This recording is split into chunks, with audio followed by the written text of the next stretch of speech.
안녕하세요, 김생활입니다. 저는 압구정 갤러리아 백화점 웨스트관에 있는 이번에 새롭게 오픈한 크로노스이스 매장에 나와 있습니다. 크로노스이스로는 정말 간만에 갤러리아에서 복귀전을 가지는 건데요. 조금 바뀐 게 있습니다. 예전에는 시계 샵들이 되게 많이 있는 이스트관에 있었는데 이번에는 웨스트로 자리를 옮겨서 오픈을 했고요. 지난번에 크로노스이스가 한국에 돌아온다는 소식을 소개해드린 적이 있었는데, 아니 예전에 백화점 명품관에서 보던 브랜드가 온라인에서만 전개를 하는 게 아쉽다, 이런 얘기를 하시는 댓글이 있었어요. 근데 제가 여기저기서 매장을 준비 중이라는 소식을 알고 있었기 때문에 엠바고 때문에 얘기를 못했거든요. 입이 근질근질 했었는데 드디어 갤러리아에 크로노스이스를 직접 만날 수 있는 장소가 생겼다는 거를 제가 제일 먼저 전해드리려고 여기 나와 있는 겁니다. 오늘은 이 매장에 오셔가지고 꼭 보시고 가셨으면 좋겠는 시계 중점적으로 이야기해보는 시간을 가지려고 합니다. 이름이 우리한테 트릭을 거는 것 같긴 한데, 이름은 크로노스이스인데 1983년에 게르트 리디거 랑이라는 독일 사람이 위넨에서 설립한 브랜드입니다. 그래서 지금까지도 크로노스이스의 디자인에서 독일 시계 디자인의 요소들도 좀 많이 발견하실 수 있을 거라는 생각이 들고요. 역사적으로 이 브랜드가 중요하다는 말씀을 드린 적이 있는데, 특히 80년대 말 90년대의 기계식 시계 르네상스에서 크로노스이스가 결정적인 역할을 했습니다. 가장 이 브랜드를 유명하게 만든 거는 레귤레이터라고 해서, 원래는 시계 매니팩처나 관측소 같은 데서 좀 더 정확하게 시간을 보기 위해서 벽시계로 활용하던 시침, 분침, 초침이 다 떨어져 있는 그런 시계를 레귤레이터라고 불렀는데, 그걸 손목시계에 최초로 넣어가지고 대중화시킨 브랜드가 크로노스이스고요. 그리고 두 번째로 무브먼트를 뒷면에서 관찰할 수 있는 디스플레이 케이스백을 거의 전 컬렉션에 넣어가지고 기계식 시계에 만들 거면은 이걸 기본으로 해야 된다라는 거를 표준으로 만든 브랜드도 크로노스이스입니다. 작은 브랜드임에도 불구하고 이렇게 선도적인 일을 많이 했다는 게 중요한 브랜드인데요. 그리고 세 번째로, 요즘 여러분들이 많이 보시는 빈티지 무브먼트를 장착해가지고, 역사적인 무브먼트를 장착해가지고 더 비싸게 파는 한정판 시리즈들 많이 보시잖아요. 그런 거를 처음 시도했던 브랜드도 크로노스이스입니다. 그리고 예전 영상에서 소개하지 않았던 또 다른 중요한 기어가 있는데, 1995년에 오프스라는 컬렉션을 내놓으면서 세계 최초로 시리얼 생산을 시도한 스켈레톤 크로노그래프 모델을 보여준 브랜드도 크로노스이스입니다. 그래서 이런 네 가지 이유로 크로노스이스는 역사적으로 굉장히 중요한 브랜드다. 이 브랜드가 주인이 한번 바뀌었습니다. 2012년에 올리버 앱스타인이 인수를 해가지고 디자인도 바뀌고 무브먼트에 대한 투자도 이루어져가지고 예전보다 좀 더 하이엔드에 가까워진 컬렉션들이 나오고 있는데, 오늘 이 매장 컨셉은 어떻게 보세요? 이 컨셉이 뭔 것 같아요? 되게 그린 하잖아요. 이거 뜯어가지고 샐러드 만들어야 될 것 같은 그런 느낌인데, 그린 몬스터라는 컨셉을 가지고 이렇게 매장을 꾸리셨더라고요. 주인공이라고 할 수 있는 리색 그린 몬스터 매니팩처 리미티드 모델, 이 모델 같은 경우에는 리색이라는 게 뭘 의미하냐면 레트로그레이드 세컨드예요. 초침이 0초에서 30초로 움직이다가 30초에 이르면은 탁 하고 다시 0초로 돌아가는 모습이 굉장히 멋있는 레트로그레이드 시계이고, 그린몬스터는 사실은 자동차에 헌정된 겁니다.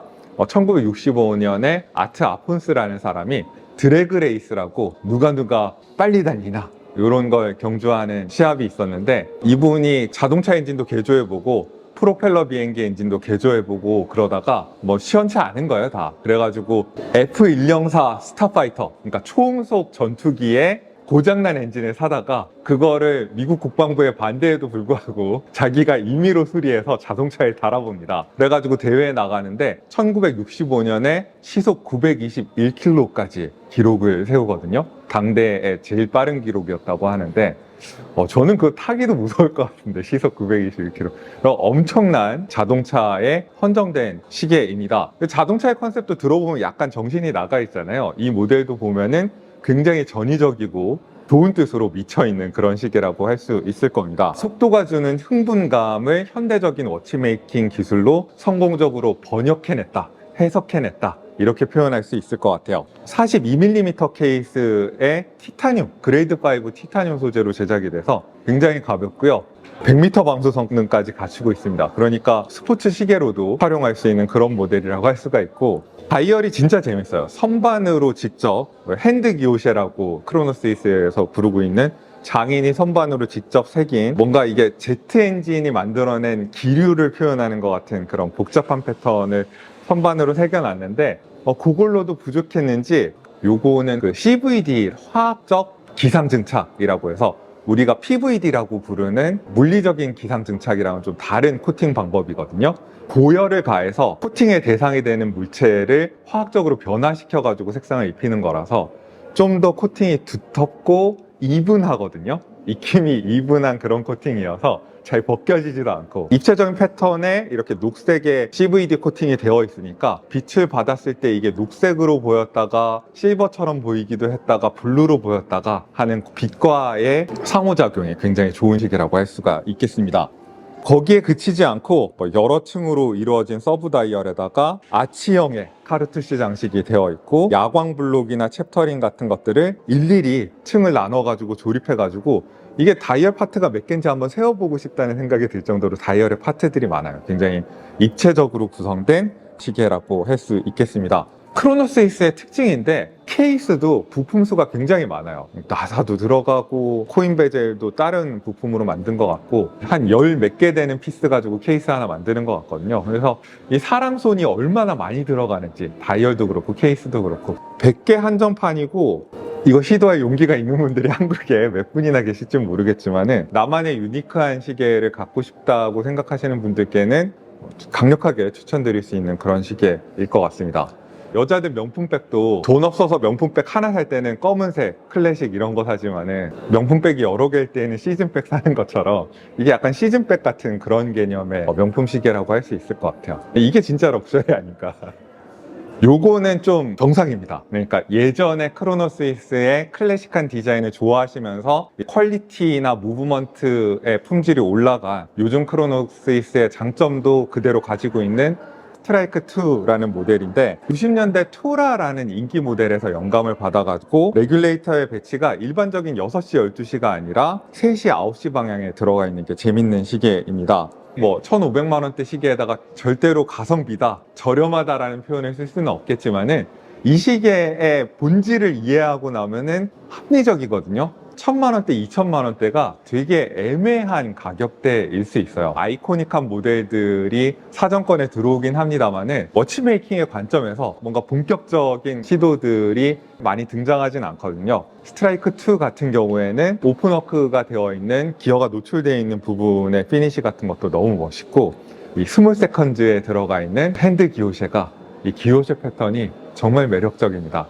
좋은 기호쉐가 들어간 다이얼을 이 가격대에서 보기 힘들거든요. 나는 정말로 클래식한 디자인에 손으로 제대로 피니시된 다이얼을 보고 싶다라고 하면은 꼭 눈여겨보셔야 되는 시계가 아닐까 싶습니다. 이 시계의 또 다른 장점은 40mm라서 다른 크로노스이스 모델에 비해서 손목에 착붙이 되는 느낌이 있습니다. 이 브랜드의 사전에서는 작다라고 표현할 수 있는 그런 시계가 될 것 같아요. 해외에선 다 품절입니다. 한국에만 지금 재고가 있어요.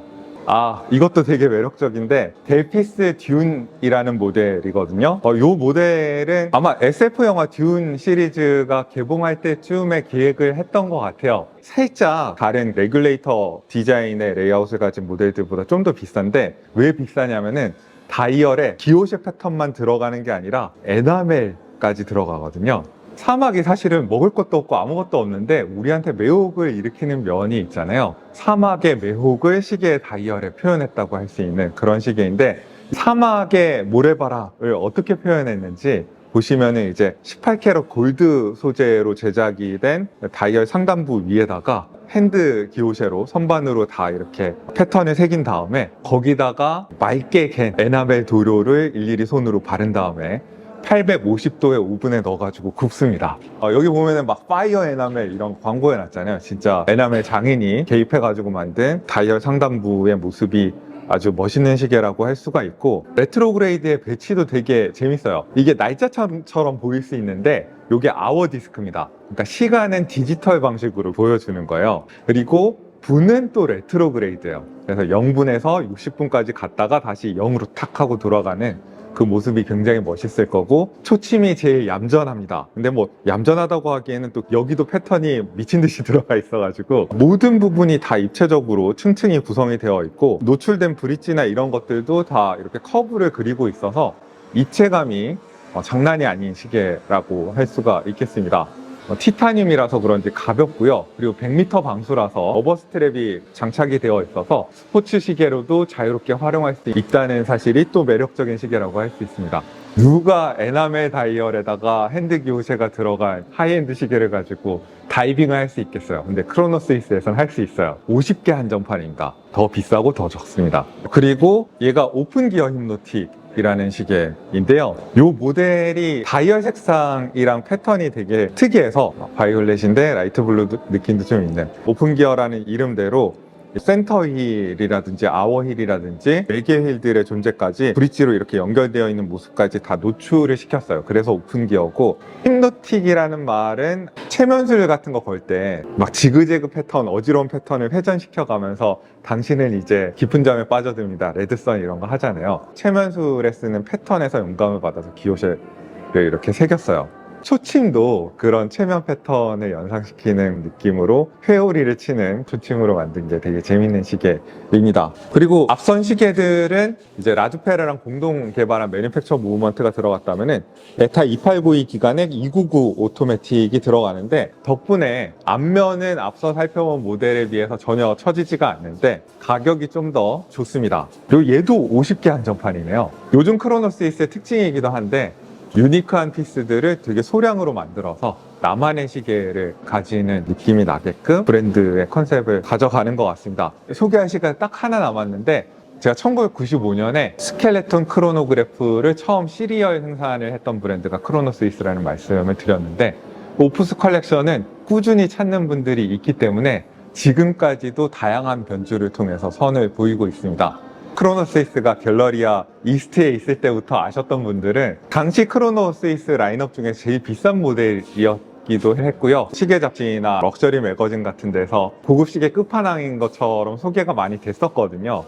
그때의 향수를 불러일으키는 추억의 모델인데, 벨주 7750이 스켈레톤을 염두에 두고 만든 무브먼트가 아님에도 불구하고 굉장히 구성 요소들이 아기자기하게 골고루 이렇게 퍼져 있는 모습이 멋있습니다. 스켈레톤 시계의 가장 큰 문제가 뭐겠어요? 특히 이렇게 크로노그래프까지 들어가 있어서 복잡한 시계라면 문제가 뭐겠어요? 잘 안 보인다는 거잖아요. 뒤에 무브먼트가 막 복잡하게 있는데 거기다가 시분 초침이랑 작은 바늘까지 올리니까 안 보인다는 거였는데, 무브먼트를 되게 어둡게 처리를 하고 기능이 다른 요소들을 다 색깔을 다르게 구분을 해가지고 스켈레톤 시계의 고질병인 시인성 문제를 상당 부분 해결을 했습니다. 그래서 보기에 우아한 것뿐만 아니라 실용적이기도 하다는 거.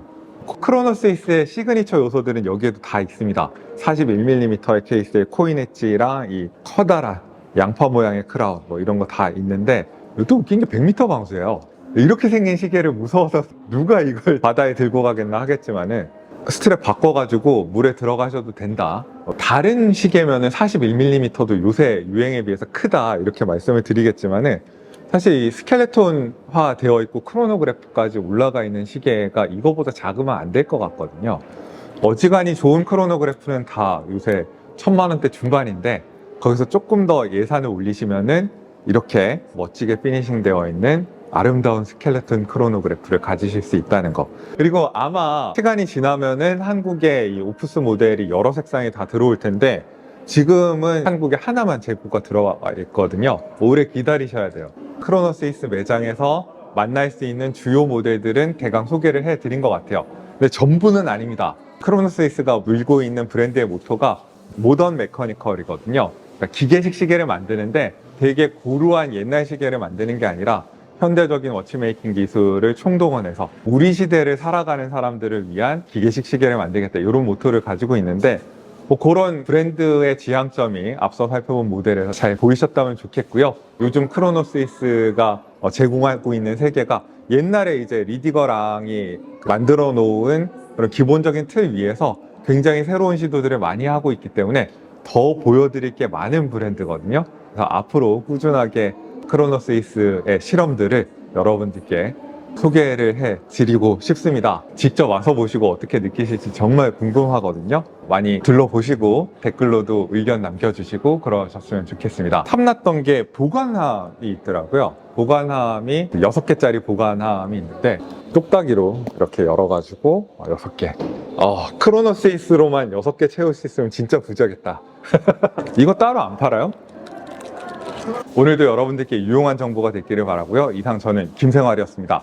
안녕히 계십시오.